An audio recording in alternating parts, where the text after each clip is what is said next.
স্বাগত চট্টগ্রাম প্রতিদিনে, আপনাদের সাথে আছি আমি সোহাগ বক্স। মাদ্রাসা ছাত্রী নুসরাত জাহান রাফি হত্যা মামলায় বিচারিক আদালতে মৃত্যুদণ্ডপ্রাপ্ত ১৬ আসামির মধ্যে মাদ্রাসাটির বরখাস্ত হওয়া অধ্যক্ষ সিরাজউদ্দৌলা সহ ২ জনের মৃত্যুদণ্ড বহাল রেখেছে হাইকোর্ট। এছাড়া মৃত্যুদণ্ডপ্রাপ্ত অন্য ৪ জনের সাজা কমিয়ে যাবজ্জীবন এবং ১০ জনকে খালাস দেওয়া হয়েছে। আর বিচারিক আদালতের রায় যথাযথ না হওয়ায় সংশ্লিষ্ট বিচারকের বিচারিক ক্ষমতা কেড়ে নেয়ারও নির্দেশ দেওয়া হয়েছে। ফেনীর সোনাগাজীর নুসরাত জাহান রাফি যে মাদ্রাসার ছাত্রী ছিলেন, সেই মাদ্রাসার ছাদে ডেকে নিয়ে তার হাত পা বেঁধে গায়ে কেরোসিন ঢেলে আগুন ধরিয়ে দেওয়া হয়েছিল ২০১৯ সালের এপ্রিলে। পরে ঢাকায় চিকিৎসাধীন অবস্থায় তার মৃত্যু হয়। মামলার নথি অনুযায়ী সোনাগাজী ইসলামিয়া ফাজিল মাদ্রাসার তৎকালীন অধ্যক্ষ সিরাজউদ্দৌলা নিজ কক্ষে ডেকে নিয়ে নুসরাতের শ্লীলতাহানি করেন। এ ঘটনায় মামলা হলে তাকে গ্রেপ্তার করা হয়। সেই মামলা তুলে না নেওয়ায় নুসরাতের গায়ে আগুন ধরিয়ে দেওয়া হয়েছিল। এমন নৃশংস ঘটনায় দেশ জুড়ে নিন্দার ঝড় ওঠে। ফেনীর নারী ও শিশু নির্যাতন দমন ট্রাইব্যুনাল সে বছর অক্টোবরে অধ্যক্ষ সিরাজ সহ ১৬ জনকে মৃত্যুদণ্ডের আদেশ দেয়।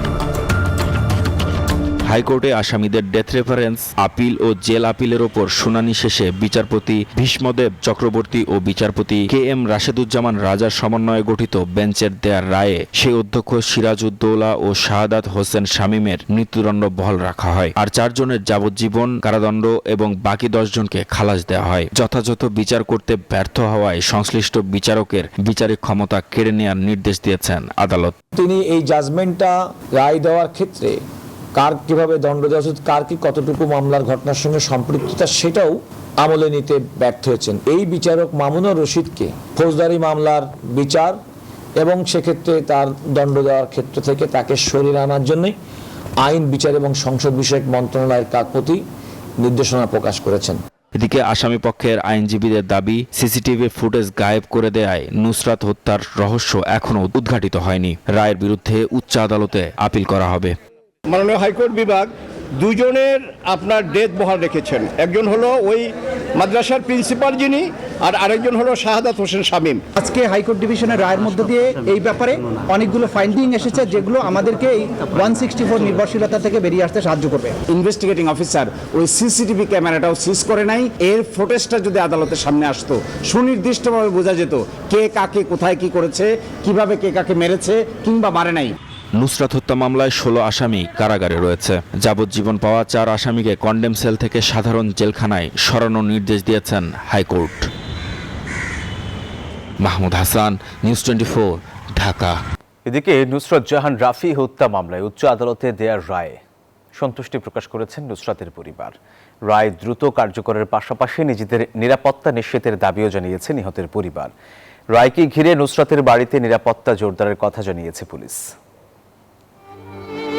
আলোচিত মাদ্রাসা ছাত্রী নুসরাত জাহান রাফি হত্যা মামলার হাইকোর্টের রায়ের পর ফেনীর সোনাগাজীতে দেখা দিয়েছে মিশ্র প্রতিক্রিয়া। সোমবার উচ্চ আদালতের ঘোষিত রায়ে ১৬ আসামির মধ্যে ২ জনের মৃত্যুদণ্ড বহাল রাখা হয়েছে।